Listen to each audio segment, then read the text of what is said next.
South Carolina, Tennessee, Saturday, 7:30 Eastern kickoff. Kublik's got the game. Kublik and company going to be in Knoxville, 7:30 SEC Network. Well, what happened last year? I would imagine you'll hear this a lot. South Carolina just embarrassed Tennessee. They splattered them. It was a Sarah McLachlan special last year. 63-38 was the final. I believe, if memory serves me correctly, South Carolina was coming off a game where they didn't score an offensive point against Florida. It was the most dumbfounding result in the entire college football season to me. Spencer Rattler, like a retro paper pop padlock stat here. He was 30 of 37, 438 yards through the air, 6 touchdowns he accounted for. And yet I'm going to ask you, could we see the exact opposite in this game? Could we see Joe Milton's breakout performance here? South Carolina's defense is the worst in Power 5 in pass yards per game given up. Milton has not lit things up through the air yet. In this game last year, South Carolina did a ton of stuff they had not yet done to that point. I almost wonder if the inverse happens this year.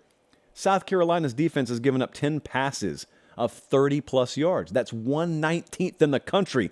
Tennessee is 106th offensively in explosive pass plays. So they haven't done it yet. Maybe they're finally facing the team they can do it against. And all of a sudden, if you get some new layer or facet, a.k.a. the explosive pass, from Tennessee's offense this week, maybe it's their hello game. Maybe it's their ignition turn game. And maybe all of a sudden, we're looking and saying, wow, Tennessee kind of did in this game what South Carolina did last year. Just a thought. Florida ran it on Tennessee, okay? That's why Florida beat Tennessee. They ran it on Tennessee. They owned the game physically.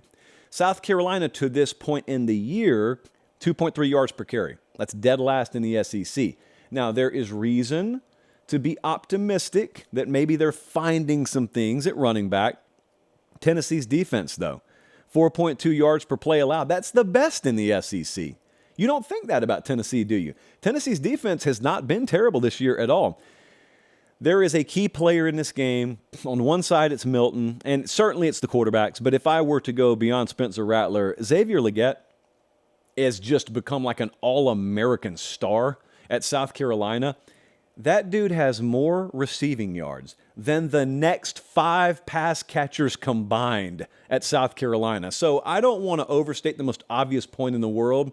But if you're Tennessee, you don't want to let him beat you. And sometimes this year it hasn't mattered whether you want to or not. He just has beaten you.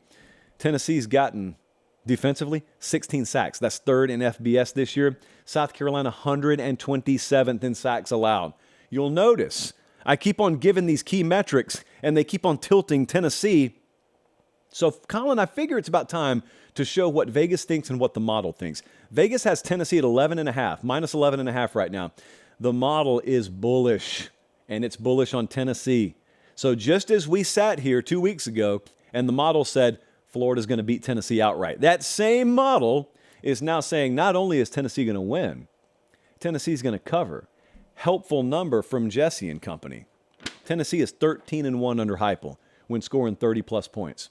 I think Tennessee's going to win. I think they're going to find a way to cover. I think it's a very personal game. I think it's a very highly charged environment. Neyland Stadium will be one of the spectacle environments this Saturday night. It may not make sense to the rest of the country, but those folks have been geared up for this one since the clock struck zero last year. They've circled it. They got it in prime time. It's going to be a good environment. Director Colin will be there, and so I think they're going to win the game. I think they're going to cover.